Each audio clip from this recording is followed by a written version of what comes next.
Ouverture ce matin du CENIA, le salon de l'entrepreneuriat numérique et de l'intelligence artificielle. Rendez-vous d'innovation et de créativité qui se veut niche d'opportunités d'investissement à travers les technologies numériques. Ambitions agricoles du Bénin. Le ministre Gaston Dossoui est à l'œuvre pour doper les performances en matière de production et de transformation. Au-delà de l'autosuffisance, les ambitions visent la conquête des marchés extérieurs. Facilité sociale d'accès à l'énergie, à suivre les explications du directeur général de la Société béninoise d'énergie électrique sur les modalités pratiques, une déclinaison concrète des mesures prises hier en Conseil des ministres. Bonsoir et bienvenue dans ce journal qu'on va démarrer par deux actualités politiques internationales importantes. Un retour au Burkina Faso et un départ à Londres. Retour après 8 ans d'exil ivoirien de l'ancien président burkinabé chez lui et démission du Premier ministre anglais. Blaise Compaoré est revenu à Ouagadougou à l'invitation du chef de la junte militaire pour participer à la réconciliation nationale comme tous les autres anciens présidents du Burkina invité également. Quant à Boris Johnson, il a été contraint à la sortie par son parti pour ses multiples frasques. On va sur le sujet avec Léna Kabazao. Blaise Compaoré de retour au Bercail après 8 ans d'exil en Côte d'Ivoire. L'avion transportant les chefs d'État burkinabé, son épouse et la délégation qui l'accompagne s'est posé à la base aérienne de Ouagadougou, un peu avant 14h, temps universel. C'est un retour qui s'inscrit dans le cadre de la réconciliation voulue par la junte militaire au pouvoir. Une réunion est annoncée pour la fin de cette semaine avec les 5 anciens chefs d'État du Faso. Objectif : mutualiser les énergies pour lutter contre le terrorisme. Pour rappel, Blaise Compaoré a été renversé du pouvoir suite à une insurrection populaire en 2014. Le 6 avril dernier, il a été condamné par contumace dans son pays pour son rôle dans l'assassinat de son prédécesseur Thomas Sankara lors du coup d'État qu'il a porté au pouvoir en 1987. Les avocats de la famille Sankara ont appelé les autorités judiciaires à faire arrêter et déférer Blaise Compaoré à son arrivée. Il est écrit dans le communiqué de la présidence du pays des hommes intègres, je cite, « Cette rencontre importante pour la vie de la nation n'entrave pas les poursuites judiciaires ». Fin de citation.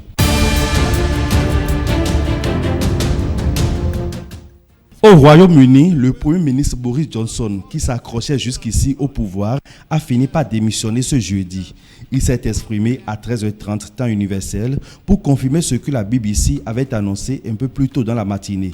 3 ans après avoir succédé à Theresa May, Boris Johnson doit quitter son poste de chef du Parti conservateur et donc de Premier ministre dans les jours à venir.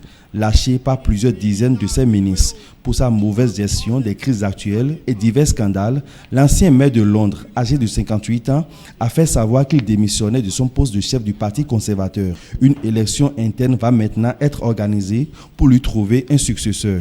Elle doit commencer dès maintenant, a-t-il fait savoir, lors de sa brève allocution qu'il a faite devant le 10 Downing Street.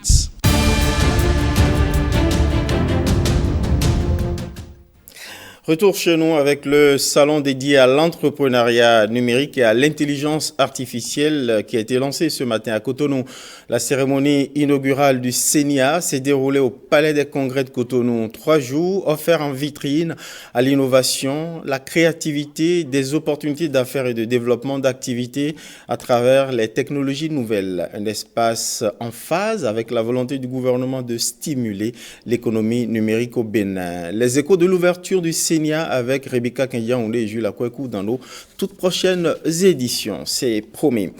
Cotonou aussi carrefour événementiel avec la rencontre internationale des ministres de la Santé et du Transport du corridor Abidjan-Lagos. Pour rappel, local, l'organisation de ce corridor a été créée pour renforcer les échanges routiers et portuaires du plus grand corridor ouest-africain. Une initiative qui apporte aussi des réponses sanitaires à des infections transmissibles telles que le VIH-Sida tout le long du corridor. Les ministres des 5 pays membres conviés à cette réunion de Cotonou vont s'accorder sur le renouvellement du mandat de l'organisation. Explication, Koudous Abdoulaye, Brice Thibozo. Alcos New Vision. Un engagement collectif de 5 États depuis 2002 à faire de l'axe Abidjan-Lagos un corridor de développement impulsé par une population en bonne santé et circulant librement en toute sécurité avec ses biens. Local est une organisation qui y veille à la clé des résultats qui forcent l'admiration. 85% de réduction de taux de prévalence du VIH est enregistré chez les camionneurs sur ce corridor, source de motivation notamment pour le renouvellement du mandat initial de Local, objet de la réunion de Cotonou. La première réunion de haut niveau des ministres de la Santé et des Transports organisée à Cotonou le 28 mars 2019 a permis de faire le bilan détaillé des interventions de Local depuis sa création en 2002. Au vu des nouvelles exigences et défis posés à nos pays, cette réunion avait révisé le mode de gouvernance de Local avec la mise en place du Conseil des ministres de l'organisation. Elle avait aussi entériné les nouveaux domaines d'intervention que sont la promotion de la santé transfrontalière, la facilitation du commerce et des transports, la protection de l'environnement, l'hygiène et la salubrité le long du corridor Abidjan-Lagos, la sécurité routière et l'observation et la documentation des tracasseries subies par les usagers et autres entraves à la libre circulation des personnes et des biens. Ces nouveaux domaines d'intervention ont été inscrits dans le document de déclaration commune de Local qui nous est soumis. Ces assises de Cotonou vont permettre aux ministres et autres représentants des 5 pays du corridor Abidjan-Lagos de s'accorder sur les stratégies qui conduiront au paraphe du document révisé de Local avec ces nouveaux défis liés aux maladies à virus du corona et d'Ebola. Allons visiter à nouveau la zone économique spéciale de Glodjibé. Le cœur de la transformation industrielle du Bénin bouge et attire à preuve, après des personnalités du monde diplomatique, économique et institutionnel, le président du Conseil économique et social est descendu sur le site. Tagué Bien et les conseils du CES ont eu droit à une présentation des atouts de cette zone à travers une visite guidée. Ricardo Loïc Bekou et Wenceslas Arouaimon étaient sur leurs traces. Un périmètre de 400 hectares entièrement clôturé et aménagé. Nous sommes dans la zone économique spéciale de Glodjibé. Véritable fleuron de l'économie nationale, cet espace constitue l'une des plus grandes réalisations de l'exécutif en matière de promotion des investissements et de l'emploi. À l'opérationnel, la CIPI Bénin est la pièce. Pour nous, il était important de recevoir cette haute autorité au sein de la GDZ pour lui montrer comment cette zone économique spéciale de Glodjibé va devenir dans les prochaines années le cœur de la transformation économique de notre pays. Aujourd'hui, dans cette zone, nous avons un écosystème qui va nous permettre de transformer la plupart de nos produits agricoles, notamment le coton. Aujourd'hui, nous avons transformé, grâce aux industries intégrées de textile, la majeure partie du coton qui est produit ici en République du Bénin et créé énormément d'emplois. Créée le 5 février 2020, la zone économique et spéciale de Glodjibé abrite déjà des industries de transformation agroalimentaire, de matériaux de construction, de textiles et bien d'autres. En visite sur ce site, le président du Conseil économique et social est allé s'enquérir de l'évolution des travaux. Nous devons en être fiers et nous dire, sous l'impulsion, sur le génie créateur de son Excellence, le président Patrice Talon, le soutenir dans ce type de projet, le soutenir dans la réalisation d'une économie socialement forte. Le PAG2 est en marche et se réalise bien. 32 investisseurs se sont déjà installés pour un montant d'$1 milliard US. D'ici 2030, les activités au sein de cette zone vont faire grimper le produit intérieur brut de 4 à 7 milliards $. Autosuffisance, oui, mais pas seulement. Objectif supérieur, conquête internationale. Et le ministre de l'Agriculture n'en finit pas de motiver les producteurs et les entrepreneurs agricoles à travers le pays. Au cours de la battue de sa campagne agricole, Gaston Kossi-Dossoui a porté partout le message de la conquête des marchés extérieurs. Derrière donc l'incitation à doper les performances, à améliorer les chiffres de production et de transformation. Témoin du coach agricole itinérant Gaston Dossoui, Ghislain Poguet, Rosemont Tchapin. Voici le champ de Oladele, du manioc et du maïs à perte de vue. Ici à Adjiwole, dans la commune de Banté, la diversification agricole prônée depuis par Gaston Dossoui est une réalité. Je suis un producteur de coton, de maïs, du soja, du manioc, du maïs, d'arachide, de piment et César. Ça nous soulage, ça nous aide à envoyer les enfants à l'école. On mange énormément et on vend. Oladele, dans ce champ, a respecté les pratiques agrotechniques diffusées par les agents du ministère de l'Agriculture. Et les résultats sont là. Un prototype d'une agriculture résiliente. Ce maïs, avec ce niveau d'épiaison, donnera à bonne densité 3 tonnes par hectare. Le potentiel de cette variété, c'est 3,5-4 tonnes. Le précédent cultural a été une plante améliorante, proposée par nos technologies, que le paysan a respecté strictement et il a retourné le précédent qu'il a enfoui, il a semé à bonne date, il n'a plus mis un grain d'engrais et nous avons ce niveau de rendement. À Savalou, le ministre a demandé aux agriculteurs de quitter la politique unijambiste pour diversifier les cultures, mais surtout accompagner les activités agricoles de l'élevage. Il leur dit de saisir les opportunités qu'offre le marché régional pour produire beaucoup de vivriers. Ici dans les collines, la première saison de riz n'est pas à la hauteur des attentes. À Savalou ici, c'est une chanson du terroir qui clôture la séance.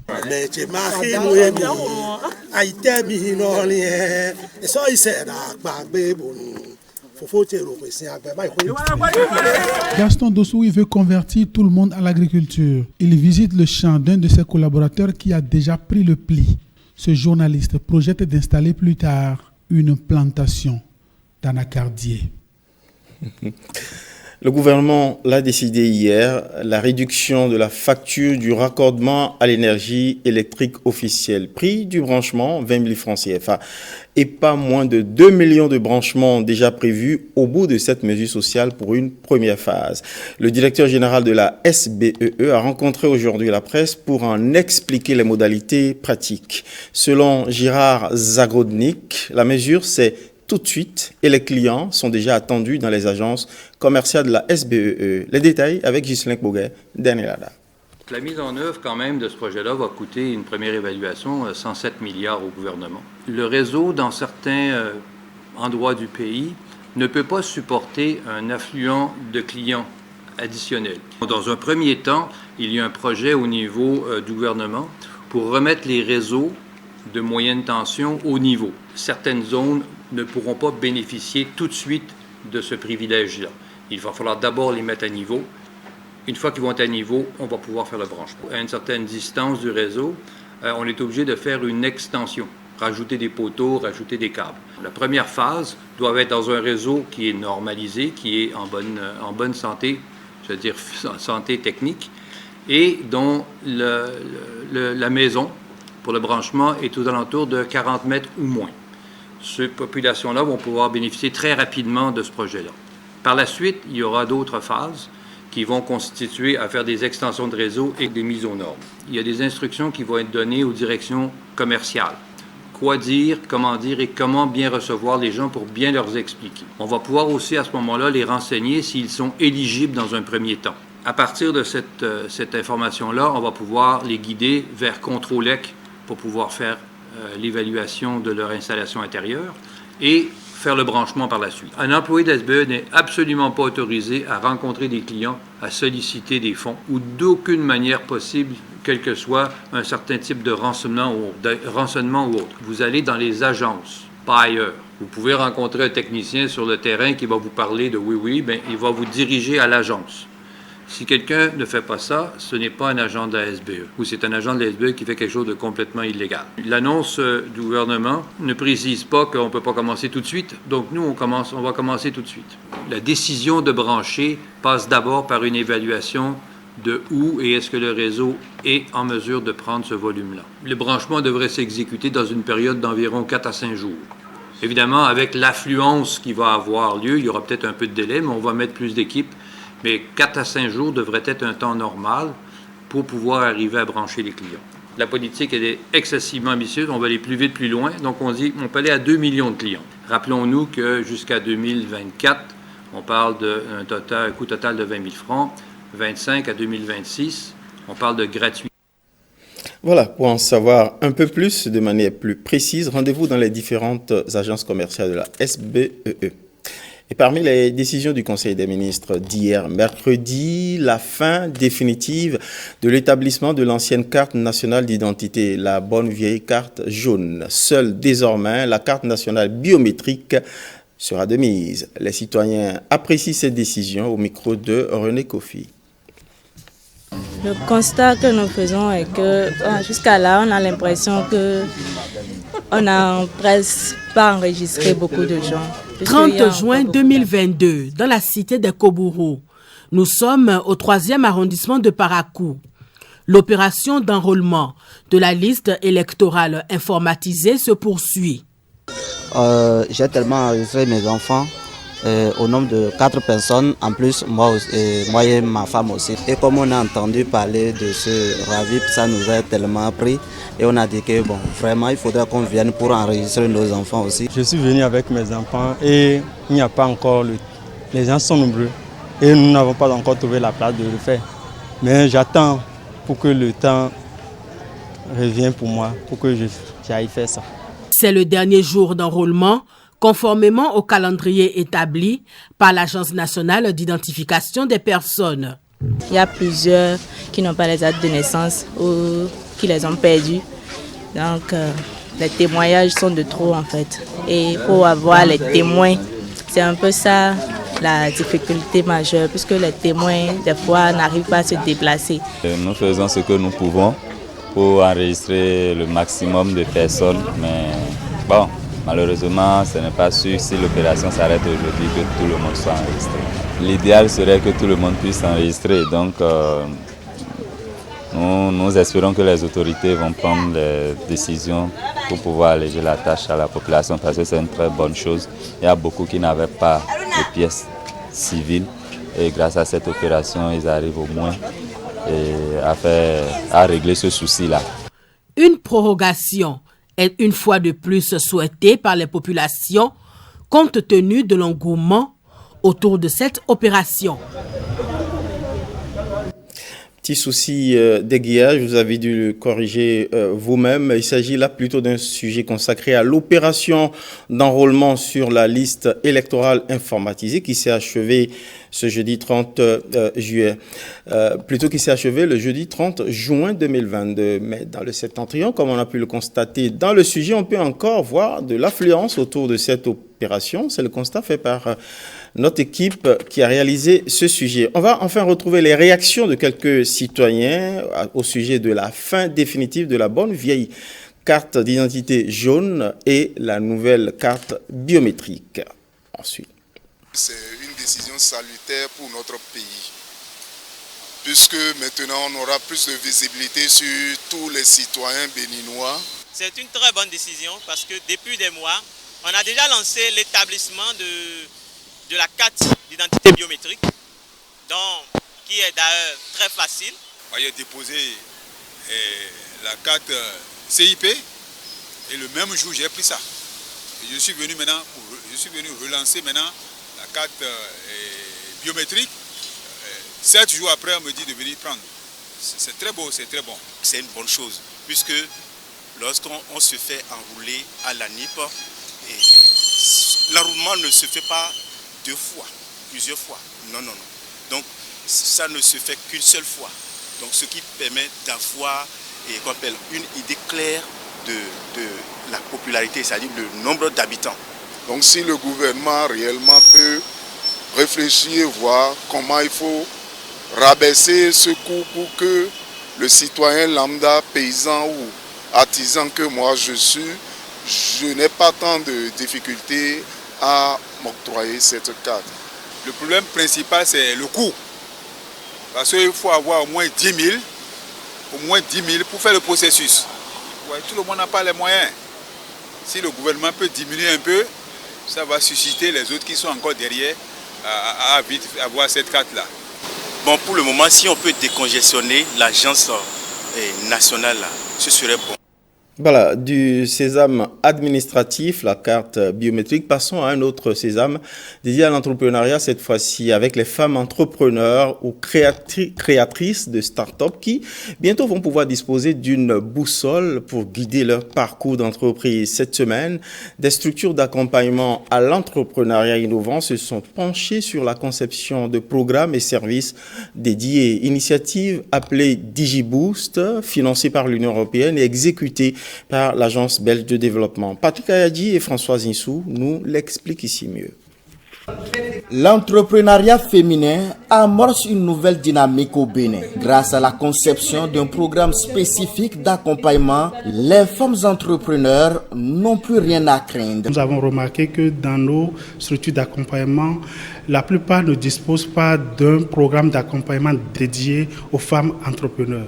Et donc, nous avons fait une étude qui a fait une évaluation et un diagnostic de ces programmes au sein des structures d'accompagnement qui sont bénéficiaires du projet. Et on a remarqué qu'il y a, après l'analyse des forces et faiblesses et opportunités, nous avons beaucoup de choses à faire pour co-construire un programme d'accompagnement qui puisse répondre aux besoins des femmes entrepreneurs du Bénin et également à leur réalité. On a la capacité de dire que les femmes qui sont ici avec nous sont outillées pour se rendre compte désormais qu'elles ont les mêmes potentialités que les hommes pour créer des entreprises, pour les faire développer et pour devenir de vrais capitaines d'industrie. Une femme qui décide d'entreprendre, sachez qu'elle gère 2 entreprises, qui est la famille d'abord, et sa vie professionnelle s'y ajoute, qui est la seconde entreprise qu'elle gère. Et donc, ce que j'ai beaucoup plus apprécié est qu'on nous a impliqué, nos femmes entrepreneurs, à la construction de ce programme. Faut-il le préciser, DigiBoost est le projet d'appui au renforcement de l'écosystème de l'économie numérique au Bénin. Après 3 mois de formation, des agents et chefs d'agence de microfinance reçoivent de précieux passeports d'exercice de leur métier. Remise de diplômes professionnels organisée par le consortium Alafia et ses partenaires devant un gratin d'acteurs de l'écosystème financier décentralisé. Sous les yeux de René Kofi. Félicitations. Cette remise symbolique annonce la professionnalisation et l'assainissement du secteur de la microfinance au Bénin. À ce jour, la synergie avec les acteurs et sur financement propre des systèmes financiers décentralisés membres, 149 agents de crédit ont été formés. 139 sont reçus aux examens de fin de formation, soit un taux de succès global de 89,5%. Quant au second programme consacré à la formation diplômant les chefs d'agence, nous avons formé sur financement propre des SFD à ce jour 44 agents chefs d'agence, dont 36 sont diplômés, soit un taux de succès global de 81,8%. Ce résultat est le fruit de la solide collaboration entre le consortium Alafia et le projet Adapami. Je voudrais rassurer les acteurs du secteur de la microfinance au Bénin que Développement international des jardins, avec l'appui de la coopération canadienne, travaille de façon à ce que, après le projet Adapami, qu'il y ait d'autres initiatives qui continuent d'appuyer le secteur de la microfinance. Je voudrais nous exhorter à désormais être très pointus dans les éléments de contexte de prise du risque. Et dès qu'on le fait bien, je pense qu'on devait avoir des portefeuilles qui se sentent à merveille. 3 mois de formation intensive, 3 mois de dur labeur. Aujourd'hui, les lauréats se réjouissent de voir enfin le bout du tunnel. Recevoir nos parchemins aujourd'hui nous rappelle qu'endosser une telle responsabilité nécessite que nous fassions preuve d'éthique et de morale et que nous gardions à l'esprit que nos formateurs ont travaillé d'arrache-pied pour nous transmettre les valeurs. Travailler à la maturité et pérenniser la bonne qualité des institutions de microfinance, tel est l'objectif du consortium Alafia et ses partenaires. Et puis ils sont désormais connus, les 12 lauréats du concours organisé sur le rapport africain sur le changement climatique et environnemental ACER 2022. Ce concours, initié par l'ONG Alliance panafricaine pour la justice climatique, récompense les meilleures productions audiovisuelles de presse écrite et de presse en ligne sur la justice climatique, justement. Parmi les 3 journalistes primés, notre collègue Ronald Robinson. Le Bénin est le seul pays francophone ayant participé à ce concours. Une belle aventure que confie Ronald Robinson, de retour de Kigali à Enoch Rompati. Je dois dire, ce prix, nous l'avons reçu parce que je ne suis pas le seul en vérité. Il y a mon collègue et aîné, Ernest Agbota, de la radio Parakou. Je le dédie à lui, premièrement. Et puis aux responsables même de la maison qui n'ont ménagé aucun effort pour les faciliter par rapport au voyage à Kigali et tout. Nous avons eu l'opportunité donc de concourir avec une production de 6 minutes intitulée « Justice socio-énergétique et climatique en Afrique » qui collait très bien avec le thème du concours. Et nous avons eu beaucoup de chance d'être sélectionnés parce que c'est très rude. Il y avait 165 participants à ce concours, dont 27 francophones. On était 3 béninois qui ont été retenus, une production d'un journaliste du quotidien La Nation, Fulbert Amendi Rossou. Il y a Chamsdin Bagiri qui est de la presse en ligne, qui aussi a postulé en radio et qui est reparti avec 2 prix. Et à l'ORTB, nous avons eu le premier prix francophone de la catégorie radio. Il faut dire qu'il y avait 7 juges par rapport à ce concours et qui ont fait de bon travail. Il y a 2 seulement qui comprenaient français, donc qui étaient bilingues. Ils ont beaucoup apprécié le Bénin pour la qualité de notre production et surtout la qualité du français qui est parlé. Et nous ne pouvons que remercier l'Alliance panafricaine pour la justice climatique, PACJA, qui a organisé ce concours. Félicitations, Ronald. L'université d'Abomey-Calavi, carrefour d'échanges scientifiques. Elle accueille un colloque international qui a pour thème enseignement en français en contexte plurilingue en Afrique francophone subsaharienne. Rencontre scientifique organisée par le service de coopération pour le français de l'ambassade de France au Bénin. Blaise Adampo, Daniel Ada pour le reportage. Ils sont chercheurs en éducation, en didactique, en linguistique et en sociolinguistique. Ils viennent de 11 pays d'Afrique et d'Europe.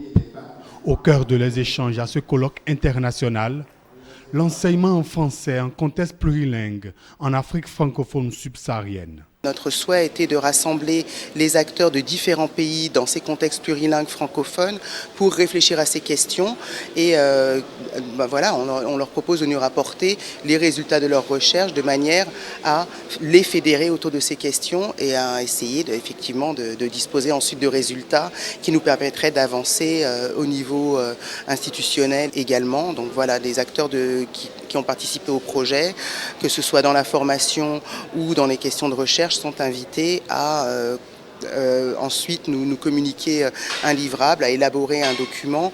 Ce rendez-vous de réflexion scientifique relance le débat sur les nombreux défis portant sur l'articulation des langues nationales à la langue française.